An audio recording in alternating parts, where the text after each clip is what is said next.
Bapak Ibu sekalian, hari Kamis kita ada meeting dengan para leader, ya, nggak semua leader hadir, tapi ada sekitar 16-17 pemimpin. Lalu saya membuat sebuah questionnaire untuk mereka jawab.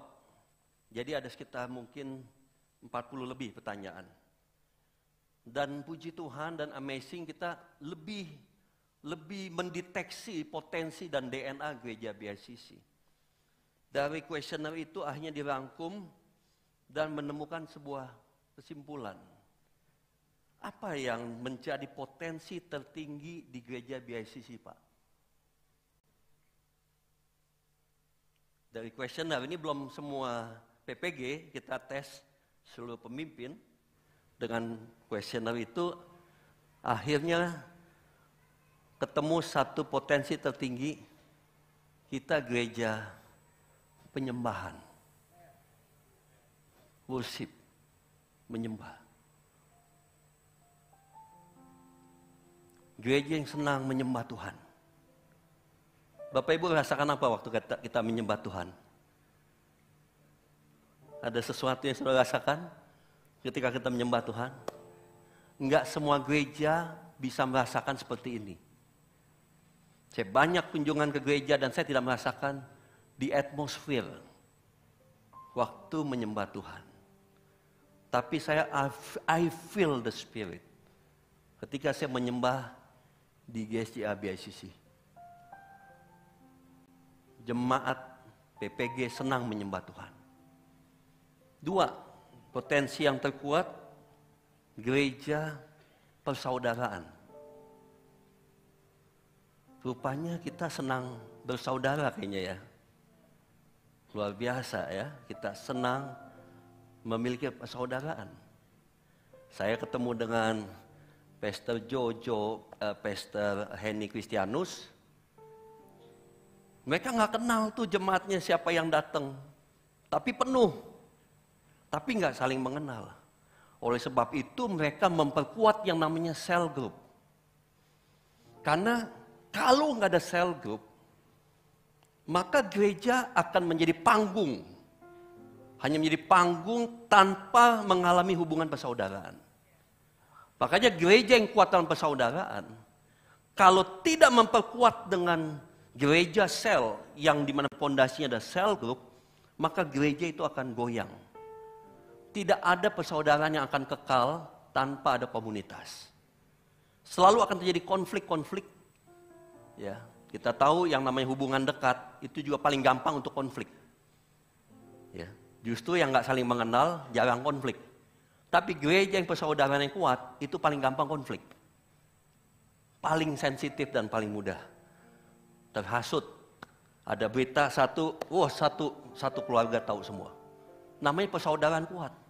Satu berita ada langsung semuanya bisa tahu. Karena kuat persaudaraan. Ya.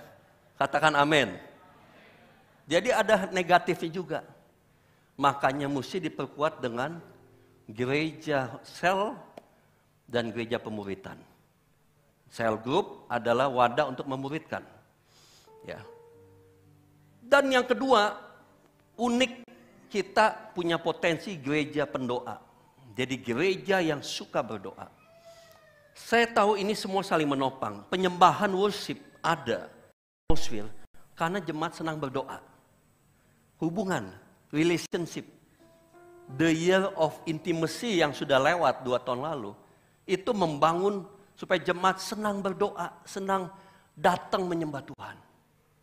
Ya. Dan tahun ini kita masuk ke tahun yang berbeda. Namanya tahun keteraturan menuju gereja sel. Saya berpikir tadi ada pesan dari Pak Daniel Setiawan mengenai kelompok sel atau home sel. Di sini ada Bernard. Ada ya. Saya kan ngobrol dengan Bernard ya kemarin ya. Bernard dari mana? Dari home sel. Oke. Bagaimana? Lancar semua home sel? Lancar. Apa yang kamu alami di home sel? Jawabannya, puji Tuhan, semua aspek kehidupan kena dibahas di home cell Dan saya simpulkan, ada makanan padat yang didapat yang membuat kenyang dan jiwa menjadi sehat. Jadi ada firman Tuhan, dan firman Tuhan itu diaplikasikan dalam kehidupan, dan semuanya saling berbagi, sharing. Puji Tuhan. Tapi ada satu yang saya dengar berita, ada satu pemuda, dia bilang mau pindah gereja. Ini saya nggak langsung dengar dari dia. Saya tanya kenapa mau pindah gereja? Karena nggak merasa bertumbuh dalam home cell-nya. Dia nggak merasa bertumbuh dalam home cell-nya. Jadi akan ada dua anggota-anggota yang merasa bertumbuh. Ya seperti Bernard, dia merasa luar biasa. Saya membahas semua sisi kehidupan dari firman Tuhan. Tapi ada juga yang karena home cell-nya hanya ngobrol, fellowship, temu kangen, sama sekali sedikit sekali membahas firman Tuhan. Nah, home cell yang seperti ini pasti akan membuat bosan. Karena tidak akan mengalami sebuah pertumbuhan. Harus ada pemuritan. Harus ada pemeliharaan jiwa lewat makanan yang cukup buat setiap anggota. Jadi HCF, penting banget peranan HCF untuk memastikan bahwa anggotanya mengalami Tuhan, mendapatkan makanan yang sehat. Kalau enggak, home cell enggak akan bertumbuh. Karena tidak ada pemuritan. Dan pasti akan membosankan. Ya. Temu kangen itu kalau setiap bulan 2 kali juga lama-lama bosan Bapak Ibu. Ya. Saya juga menghargai ada home cell juga yang bahkan pernah mengadakan doa semalam suntuk sama-sama. Doa semalam suntuk sama-sama. Jadi mengajak anggotanya, yuk kita berdoa, dapatkan sesuatu dari Tuhan. Wah, ini luar biasa ya, Pak David pernah ya doa semalam suntuk ya. Itu dapatkan api sesuatu dari Tuhan. Ya. Jadi benar-benar HCF-nya peranannya penting mengajak doa sama-sama. Ada juga home cell yang saya dapat berita, bahkan saya saksikan waktu itu, mereka mengadakan misi. Waktu itu ada saya lihat ke panti asuhan dan sebagainya. Mereka pergi kunjungan bersama-sama dengan home cell-nya. Saya yakin home cell yang seperti ini, dia akan bertumbuh terus. Bahkan akan menghasilkan buah. Tapi kalau home cell yang nggak ada kegiatan aktivitas hanya sekedar ngobrol, makan, temu kangen, dan tidak akan mengalami dampak apa-apa, pertumbuhan, pasti home cell itu akan stuck, dan pelan-pelan anggotanya akan hilang, karena nggak ada gairah. Jadi Bapak Ibu, mari. Kalau kita lihat, gereja kita persaudaraannya sudah ada, basicnya sudah ada. Mari kembangkan persaudaraan yang itu dengan komunitas yang sehat, bertumbuh. Sebab kalau tidak dikembangkan menjadi komunitas yang sehat, persaudaraan itu akan bisa rentan dan timbul konflik. Semakin dekat kita, bisa semakin gampang terjadinya sebuah konflik. Akhirnya gereja itu nggak akan bisa bertumbuh karena terjadi gesekan sana, gesekan sini dan sebagainya. Jadi Bapak Ibu sekalian, gereja bertanggung jawab menjaga semua PPG-nya.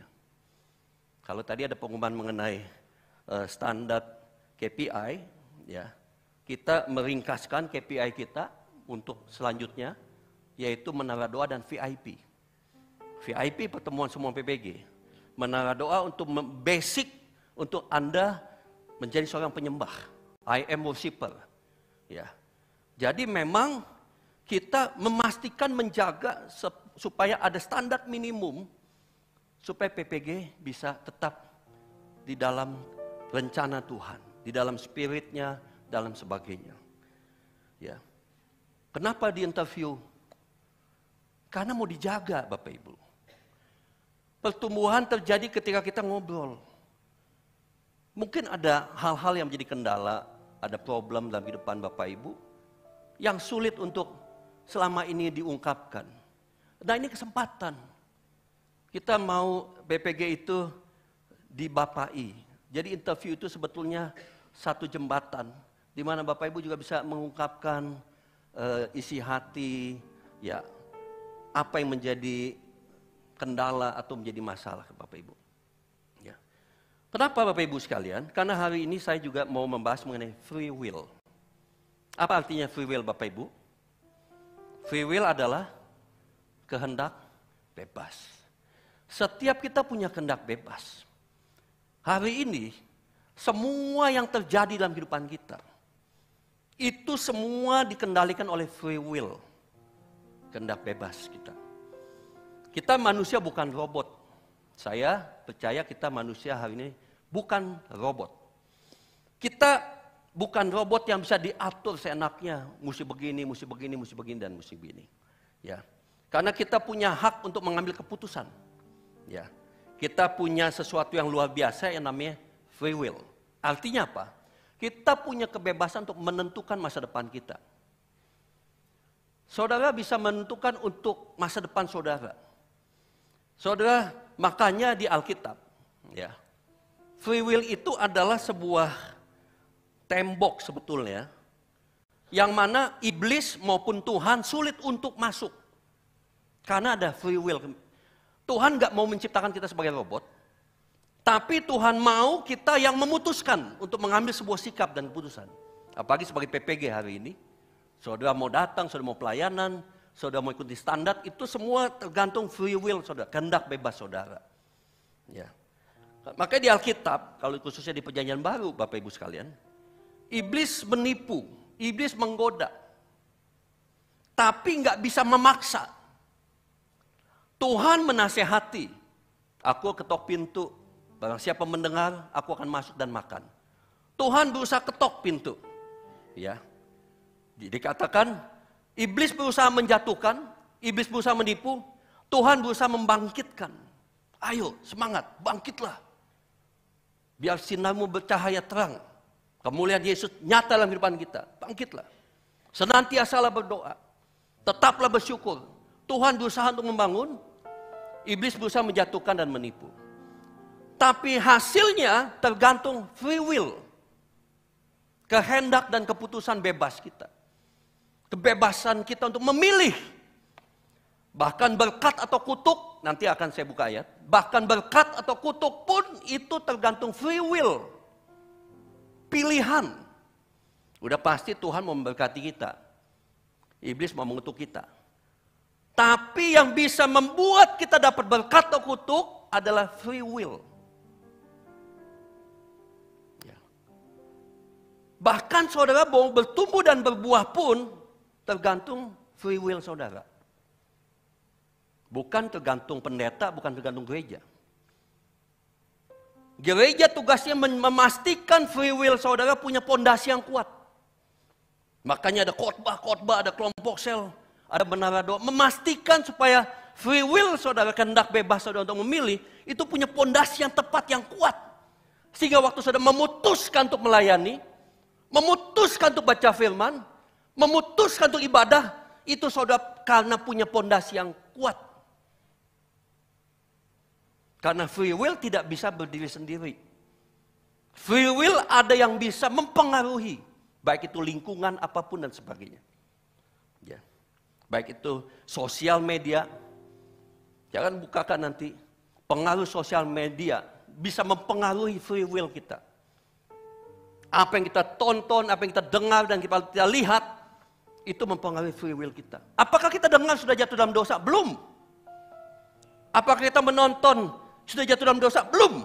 Tapi pengaruhnya itu membuat free will kita untuk memutuskan untuk memilih berkat atau kutuk. Untuk memilih tipuan iblis atau nasihat Tuhan.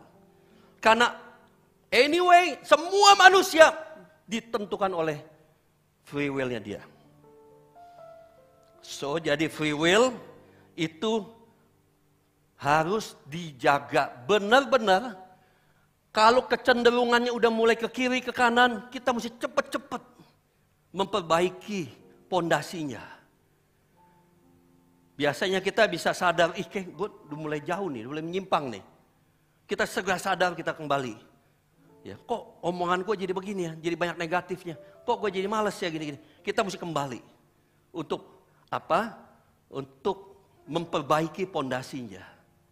Karena pondasi udah mulai goyah. Dan pondasi itu yang akan mempengaruhi free will kita. Pada awalnya Tuhan menciptakan bumi. Tuhan menciptakan alam semesta, bumi. matahari, bulan, bintang. Dan pada saat Tuhan ciptakan bumi, Tuhan juga menghukum iblis masuk ke dalam bumi. Jadi di bumi ini masih ada iblis. Iblis belum dihukum. Iblis masih ada. Ya, dari yang level tinggi sampai level bawah. Yang level bawah itu tuyul, kuntilanak, genderuwo. Itu yang biasa nakut-nakutin kita. Tapi yang level tinggi nggak akan nakut-nakutin. Tapi menipu kita. Untuk menipu, mencuri, membunuh, dan membinasakan. Menipu pasti dengan cara yang luar biasa. Sampai kita jadi nggak sadar kalau kita ditipu. Kalau yang kelas cetek, tuyul langsung kita kabur. Itu kelas cetek, nakut-nakutin. Tapi kalau kelas atas, itu berbahaya. Makanya Tuhan bilang, kenakanlah seluruh senjata, kenakanlah seluruh selengkap senjatalah, supaya kamu tidak jatuh dalam tipu muslihat iblis. Artinya Tuhan juga udah tahu, ada nasihat, kenakan seluruh selengkap senjatalah. Tuhan nggak bisa maksa, karena saudara punya free will. Saudara bisa memutuskan memakai atau tidak memakai, itu keputusan saudara. Jadi dua elemen kekuatan, iblis dan Tuhan, berusaha untuk mempengaruhi. Dengan tipu muslihat, dengan bisikan firman Tuhan. Gereja adalah agennya Tuhan. Tuhan bilang renungilah Torah Tuhan siang malam, maka gereja berusaha PPG-nya semua baca Alkitab. Kalau saudara bilang bisa-bisaan nih, gereja pakai aturan mesti baca Alkitab, mesti aturan berdoa. Karena Tuhan bilang, tidak sanggupkah engkau berjaga-jaga berdoa 1 jam, supaya engkau tidak jatuh dalam pencobaan. Daging lemah, roh penurut. Artinya Tuhan juga sudah tahu, dan Tuhan nasihatkan. Tanpa hubungan sama Tuhan dengan berdoa, pasti kita akan jatuh, karena kedagingan lemah. Makanya Tuhan pakai nasihat, tidak sanggup kau berjaga 1 jam. Jadi mana yang saudara mau dengar, yang nasihat A atau nasihat B? Nah itulah yang ditentukan oleh free will saudara. Mana yang paling kuat pondasinya?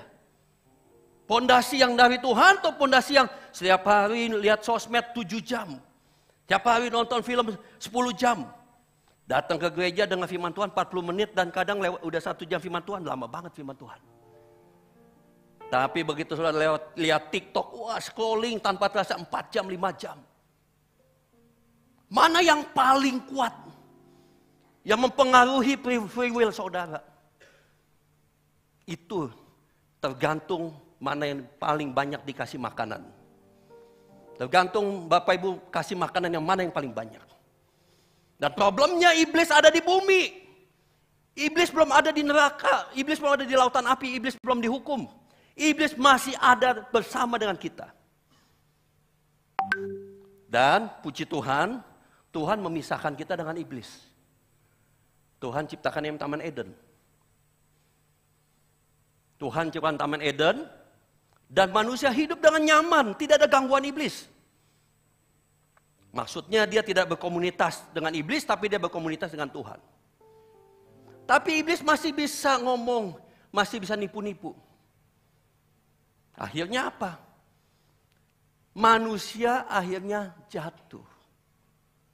Dan akibat jatuh, manusia dikeluarkan dari Taman Eden.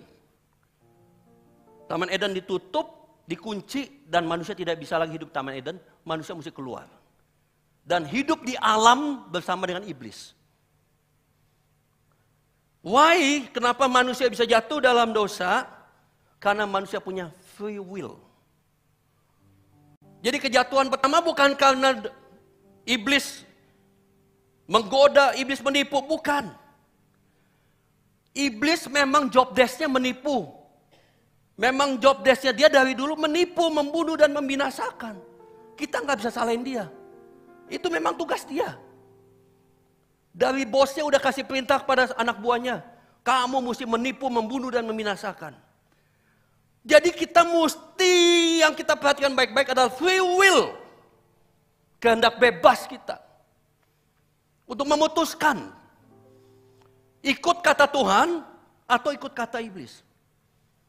Ya. Dengan kata lain, Bapak Ibu sekalian perhatikan baik-baik.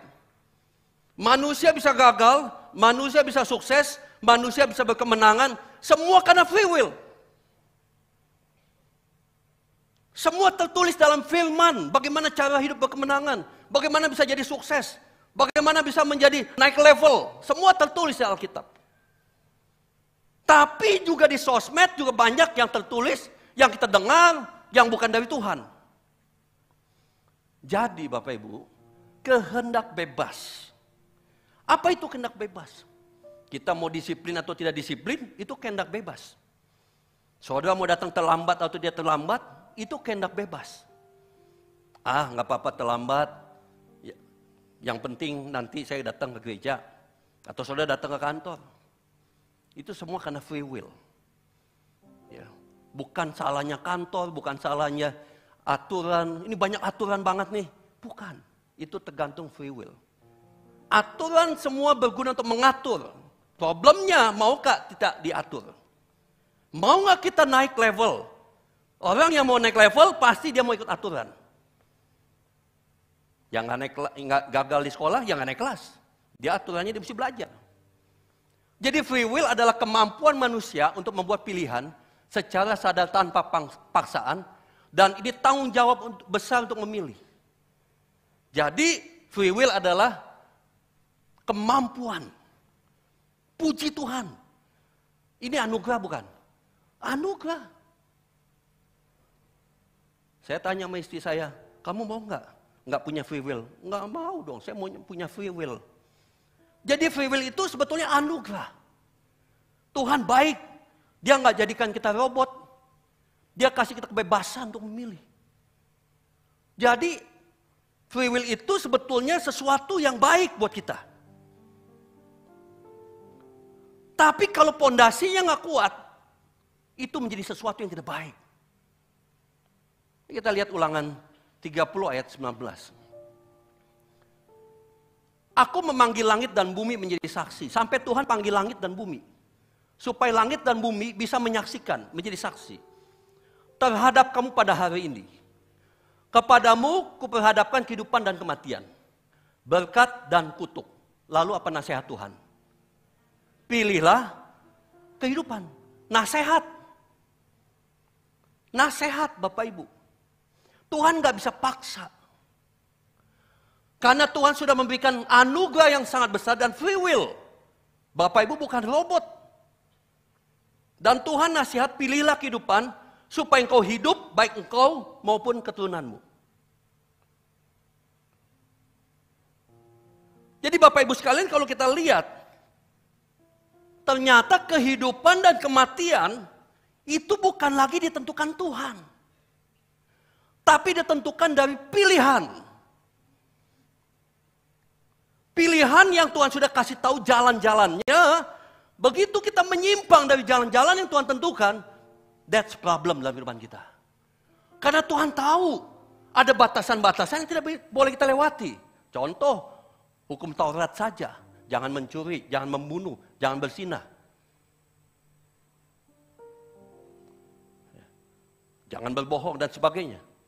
Itu batasan-batasan yang Tuhan sebetulnya tahu. Kalau engkau mencuri, engkau berzina, engkau menipu, engkau mengingini harta milik orang lain, semua ada konsekuensinya. Jadi Bapak Ibu sekalian,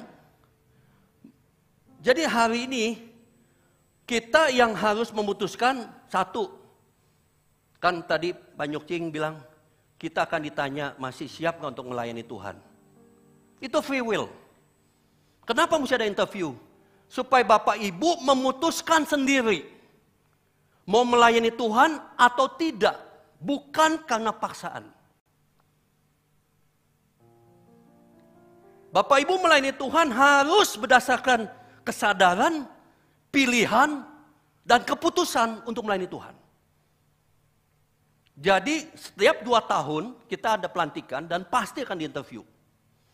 Untuk memastikan Bapak Ibu hari ini masih dalam on track hati yang memang siap melayani Tuhan dan mau melayani Tuhan.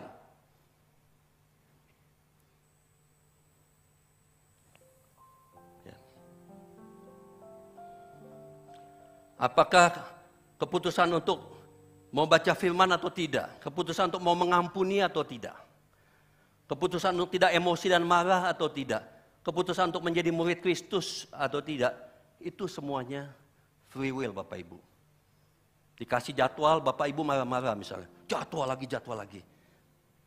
Jadwal itu hanya jembatan. Tapi yang memutuskan sebetulnya Bapak Ibu free will untuk memutuskan.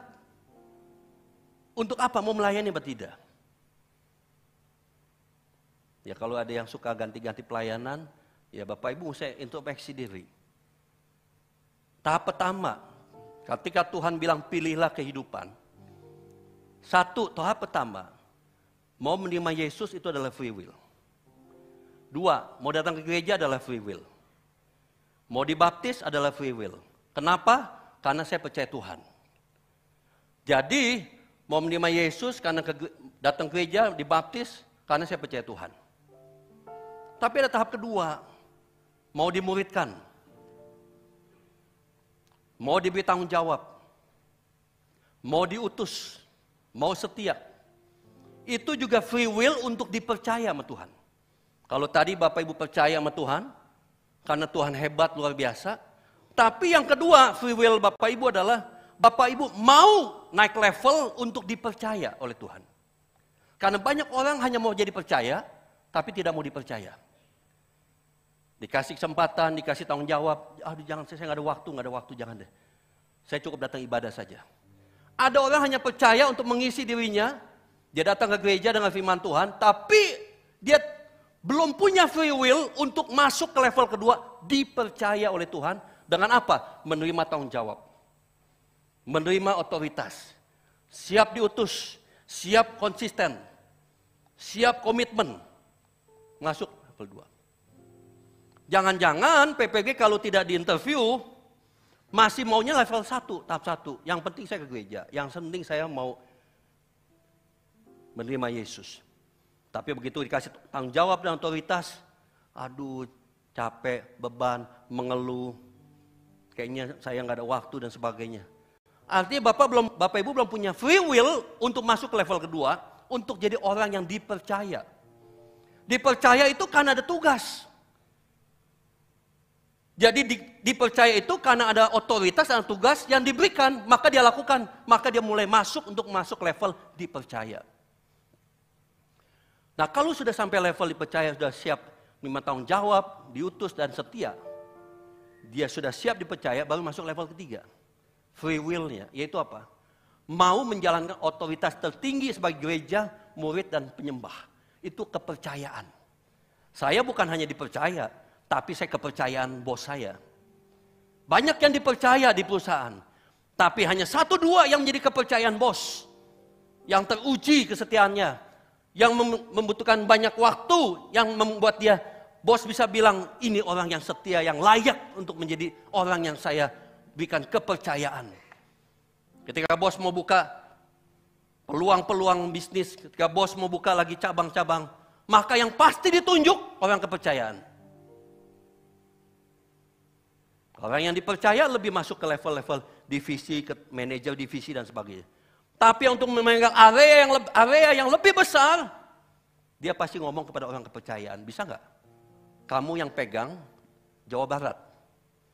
Di Jawa Barat itu ada 20 outlet kita. Saya utus kamu ke Jawa Barat, sehingga kamu bisa kendalikan, manage outlet 20 di Jawa Barat. Itu udah masuk level kepercayaan.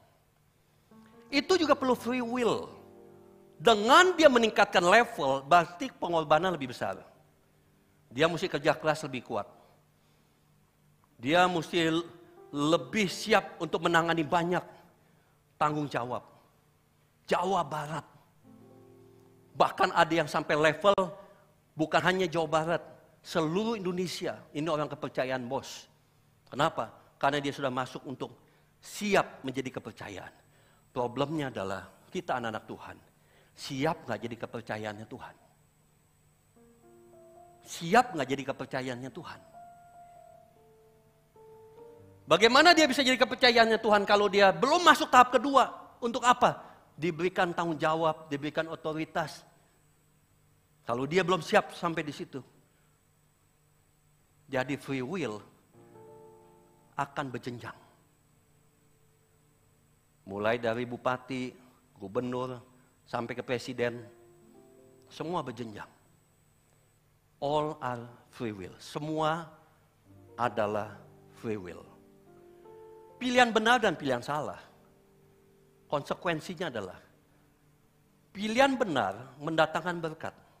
Katakan berkat. Semua pasti mau berkat.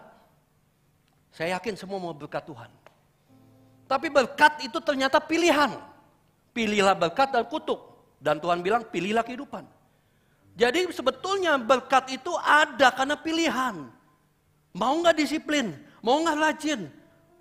Mau nggak menyapa orang lain? Mau nggak rubah? Yang biasanya mukanya cembetut, mau nggak senyum? Mau nggak sapa orang lain? Mau nggak ketuk satu-satu datengin, Pak, apa kabar Pak, gini-gini, kita bisa menjadi sahabat. Mau nggak merendahkan diri seperti itu? Itu pilihan benar mendatangkan berkat. Kedua, menjadi berkat buat sesama.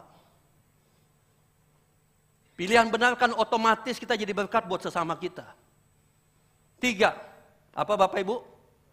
Perluasan jangkauan. Engkau tidak akan pernah turun, engkau akan selalu naik, kata Tuhan.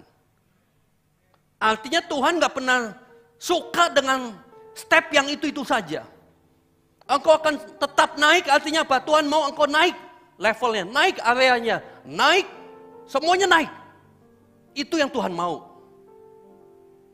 Perluasan jangkauan. Ketiga, mendapat perkenanan Allah sebagai ahli waris kerajaan sorga. Hak warisan. Ini udah paling tinggi Bapak Ibu, ahli waris. Jadi semua yang kita lewati sampai satu titik kita mendapat warisan kerajaan kekal yang luar biasa dari Tuhan. Katakan amin. Pilihan salah itu akan buntu dan putar-putar. Bapak Ibu tidak mau meningkatkan free will Anda untuk melayani Tuhan dengan sungguh-sungguh dan konsisten, dengan disiplin, dengan standar-standar. Bapak Ibu maunya jadi orang percaya saja, puji Tuhan. Tapi selama kita nggak naik level, di dalam kekristenan tidak ada kata diam di tempat. Kalau dia tidak maju, pasti dia mundur. Betul Pak? Tidak ada, oh yang penting saya stabil, yang penting saya titik aman. Tidak ada titik aman dalam kekristenan. Kalau saudara tidak bertumbuh, pasti saudara akan mundur. Pilihannya 2, maju atau mundur. Tidak ada di tempat. Ya. Dan kebuntuan itu akan mendatangkan kutuk ke dalam dan sesama. Nggak jadi berkat buat keluarga, nggak jadi berkat buat teman, nggak jadi berkat buat kantor. Kenapa? Karena kita udah buntu, kita udah salah milih. Lalu apa yang terjadi? Keretakan hubungan dengan Allah dan sesama. Hubungan kita semakin jauh. Kenapa? Karena kita semakin jauh meninggalkan Tuhan. Karena jalan-jalan kita makin lama makin menjauh dari Tuhan. Dan akhirnya penderitaan kekal, kehilangan hak waris. Bagaimana dengan keintiman kita sama Tuhan? Bagaimana dengan relation kita sama Tuhan? Bahkan yang di dalam gereja pun gak menjamin kita punya hubungan yang dekat dengan Tuhan. Kembali lagi saya ingetin, di Alkitab sampai Tuhan bilang kepada 5 gadis yang menunggu dia, siapa kamu? Aku gak kenal engkau. Why? Kenapa Tuhan sampai bilang aku gak kenal engkau? Karena gak ada hubungan Bapak Ibu. Karena Tuhan mengejar sebuah relationship, hubungan. Kita mau standarnya ada di BICC Bapak Ibu. Kalau kita mau gereja kita maju, kita mesti punya standar. Pak Ibu Heni, Pak Jojo, Pak di gereja ini Pak, semua yang mau pelayanan harus punya standar masuk dalam kelompok sel. Ada artis yang terkenal, mau menikah, mau diberkati. Tapi di gereja kita, dia harus ikut kelompok sel 3 bulan. Baru dia diberkati, baru bisa ikut BPN. Oh tapi artis itu nggak mau, apa nggak bisa nih pakai jalan pintas diberkati. Kita repot amat mesti ikut kelompok sel. Ibu Heni bilang kalau you nggak mau ikut kelompok sel di sini, you silakan cari gereja lain. Gereja ini punya standar, semua harus ikut kelompok sel. Bahkan yang pemain-pemain musik yang terkenal yang namanya Michael Panjaitan dan Marlon Pak, mereka semua yang mau main musik di sini Pak, wajib ikut kelompok sel. Tidak boleh yang mau melayani, mau ikut BPN, mau apapun, dia harus ikut kelompok sel. Kalau gereja mau maju, saya bilang, wow, pantas gerejanya maju. Walaupun kurang kuat persaudaraannya, kekeluarganya tidak kuat. Tapi sistem dan standarnya itu benar-benar ditegakkan. Sampai ketika dia buka ibadah yang ke-6 bulan lalu, 500 jiwa hadir. Ibadah ke-6 dibuka. Dan mau memastikan semua PPG, semua jemaatnya bertumbuh. Gereja yang benar-benar, dia harus memastikan semua PPG dan jemaatnya bertumbuh dan berbuah. Tidak mendiamkan. Bapak Ibu yang benar-benar sayang sama anak-anak Bapak Ibu, pasti tidak akan pernah diam ketika anak Bapak Ibu tidak makan. Ketika anak Bapak Ibu tidak makan yang sehat, pasti Bapak Ibu tidak akan diam. Dengan cara apapun memastikan anaknya dapat makanan yang sehat. Itu yang baru namanya sayang, kasih. Ya.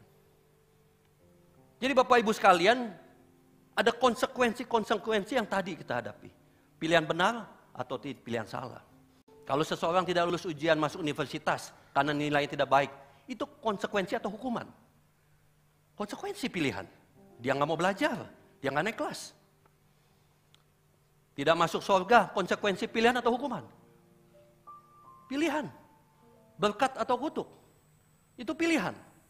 Bahkan saya bilang mau masuk surga aja itu pilihan. Satu, memilih Tuhan sebagai Tuhan dan Juru Selamat. Katakan amin. Terima dia sebagai penyelamat dan menghapus dosa-dosa kita. Ayat di dalam Yosua 1 ayat 7 sampai 8. Hanya kuatkan dan teguhkanlah hatimu dengan sungguh-sungguh, bertindaklah hati-hati sesuai dengan seluruh hukum yang telah diperintahkan padamu oleh hambaku Musa. Janganlah menyimpang ke kanan atau ke kiri supaya engkau beruntung kemanapun engkau pergi. Konsekuensi beruntung karena memilih. Sukses beruntung karena memilih. Dan memilih pondasinya apa? Memilih pondasinya ditulis di sini. Bertindaklah hati-hati sesuai dengan seluruh hukum. Seluruh hukum yang telah diperintahkan kepadamu oleh hambaku Musa. Apa hukumnya? Hukum Taurat, hukum kasih. Sudahkah kita memasukkan hukum-hukum itu ke dalam pikiran kita? Karena free will yang akan membuat kita memilih benar atau salah. Tapi free will kalau pondasinya salah, pasti kita akan menyimpangkan dan ke kiri. Dan kita tidak akan mengalami beruntung. Ini pun sebuah pilihan. Nasihat. Dalam filsafat dan teologi sering dibahas. Apakah manusia benar-benar bebas memilih? Apa benar kita bebas memilih? Atau pilihan sudah ditentukan oleh faktor-faktor sebelumnya? Benar Bapak Ibu memilih, sudah yakin ini pilihan Bapak Ibu? Yes, saya pilih ini. Bapak Ibu memilih ini, apakah benar dari dasar hati? Atau sebetulnya di balik itu ada faktor-faktor lain yang menjadi pondasi yang membuat pilihanmu bisa salah, tapi engkau tidak tahu itu salah. Kenapa? Karena free will tidak bisa berdiri sendiri. Katakan kiri kanan, free willmu tidak bisa berdiri sendiri. Katakan pada kiri kanan.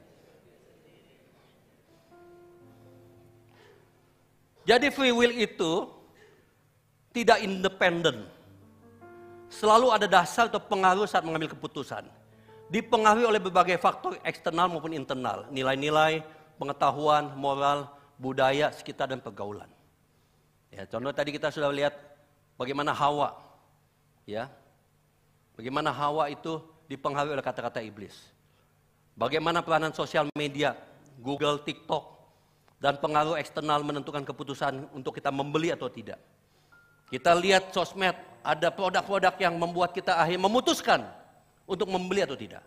Iklan tidak pernah bisa memaksa kita untuk membeli. Tapi iklan mempengaruhi free will kita. Sehingga banyak generasi muda termakan oleh iklan. Mudah-mudahan elu enggak. Katakan kiri kanan. Ya. Ada ancaman atau ada ajaran sesat, pengaruh pergaulan, bahkan hak asasi atau tren masa kini, itu mempengaruhi free will kita. Saudara mau beli baju atau tidak beli baju yang A, B, mau beli mobil atau tidak, itu semua bisa terpengaruh dengan apa yang dilihat. So kalau free will kita yang memutuskan kehidupan benar, kehidupan diberkati dan tidak diberkati, tapi kalau kita punya pondasi yang salah, that's problem dalam kehidupan kita. Kenapa ada problem? Karena pengakuan seorang yang sudah bekerja di Google puluhan tahun. Seorang ahli desain etisis Google memikirkan bagaimana caranya agar orang menjadi target dan bisa dicuci otaknya dan bisa digarap sedemikian rupa agar bertindak dan berpikir seperti Google mau. Dan ini orang yang punya tugas itu, bagaimana membuat manusia free will-nya dikendalikan. Untuk apa? Untuk target market, untuk dicuci otaknya. Lalu dia nggak nyaman, dia keluar dari situ. Dia menemukan bahwa psikologi manusia akan dipengaruhi oleh algoritma lewat sosial media. Memompa ke dalam pikiran, batin, siang malam dipompa, siang malam, siang malam, siang malam. Dicekoki, yang akhirnya bisa berpikir sedemikian rupa, sesuai dengan pesan dari orang di balik sosmed itu.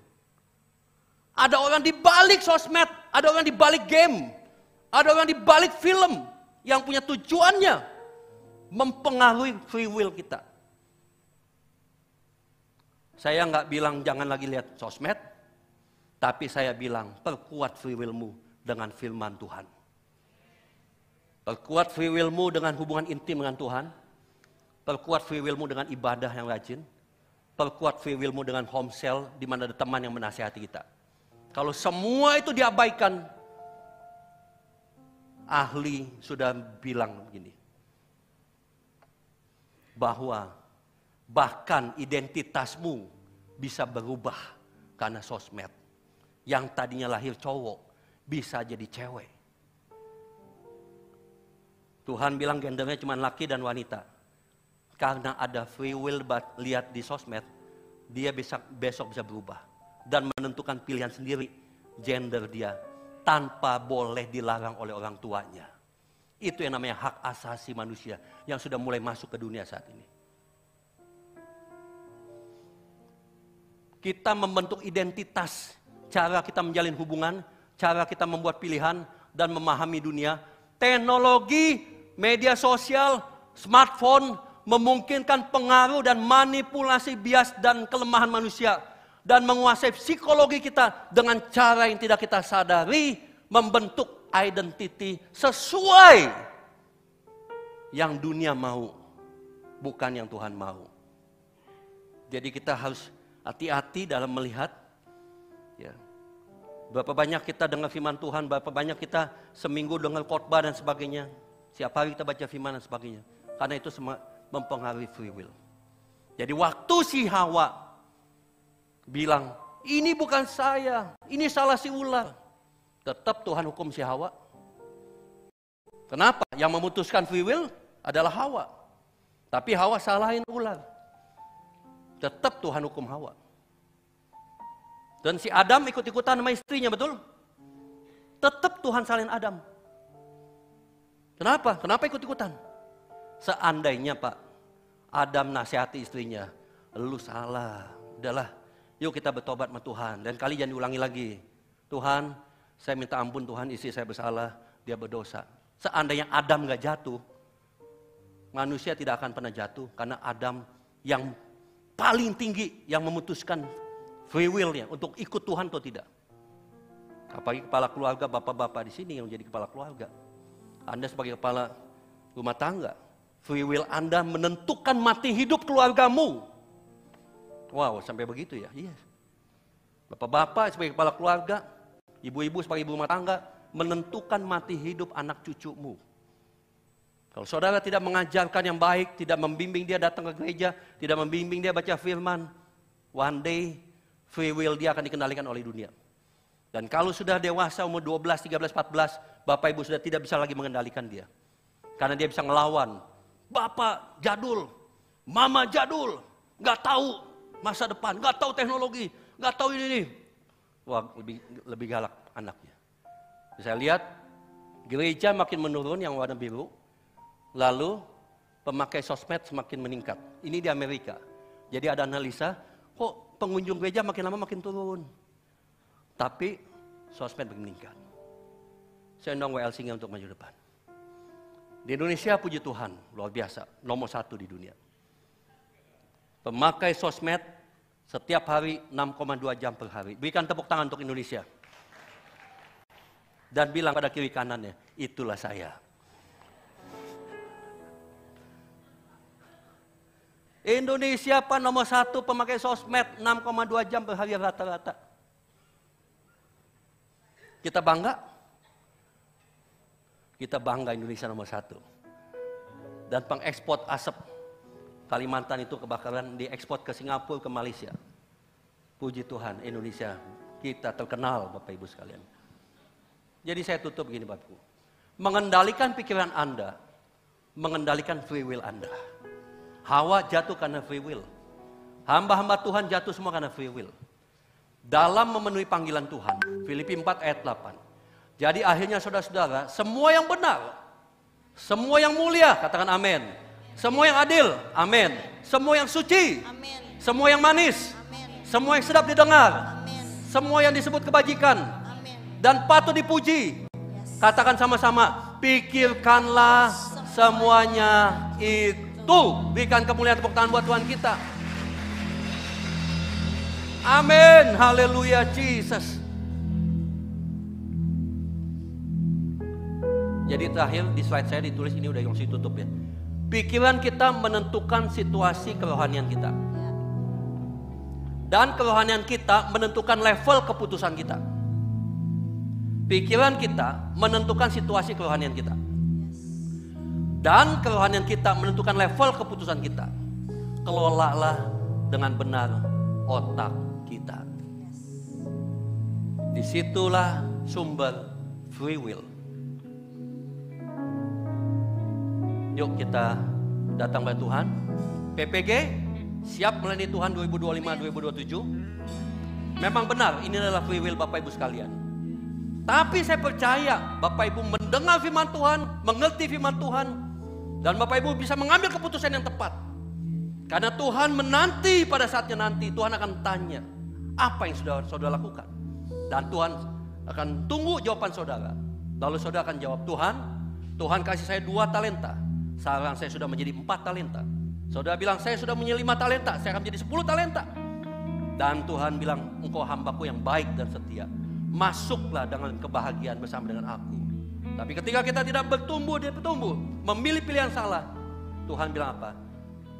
Hai hambaku yang jahat dan malas. Engkau tidak bertanggung jawab atas pekerjaan Tuhan berikan. Masuklah ke tempat. Saya mau kita semua hari ini, sampai kita selesai kehidupan kita, atau sampai Yesus datang kedua kali, saudara tetap melayani di BICC. Katakan pada kiri kanan, saya mau tetap melayani di BICC sampai mati.